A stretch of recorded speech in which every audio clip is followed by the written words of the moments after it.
Hi, today is February 12th, 2026, and here are my poems for the day. The first one is poem number 235 for the year, The Wall of Zankel Hall.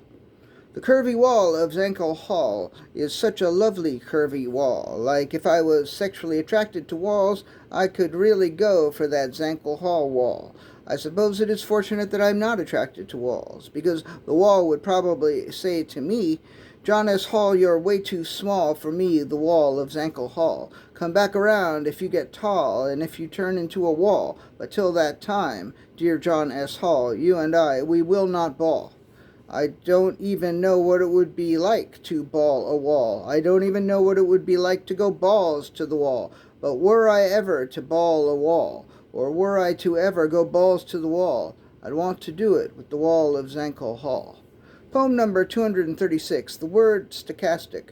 The word stochastic hopped onto the couch and started nudging me, asking me again, when was I going to use it in a poem?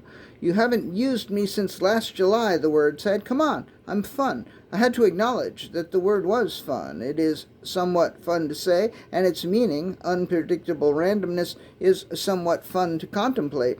But it is not a word that often occurs to me. It is not a word that pops into my head very often. In fact, it is a word that is more likely to hop onto the couch than to pop into my head. I explained this to the word, and the word said, well, couldn't you do one of those meta things where you write about writing about something? You could just write about using me in a poem. Wouldn't that work? The word looked so cute and so hopeful, looking up at me as I was trying to type, that I had to relent and write a poem with the word stochastic.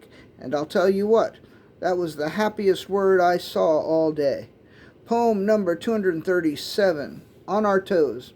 The part imparted before it departed, but I don't believe it farted. The end was mended before being defended. I guess it wasn't completely rended. The pert, inert, excerpted yurt was an expert and a pervert.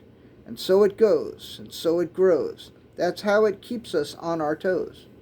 Poem number 238, and now. Someone put jelly on our toes. Someone put glue on our fingertips. Someone put tacks on the tips of our tongues.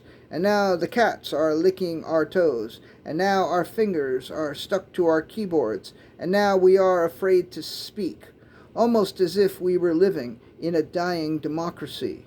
And the last poem of the day, poem number 239, The Post. The motto of the Washington Post used to be, Democracy dies in darkness. Then Bezos bought it and turned out the lights. All right, that's it. Thank you.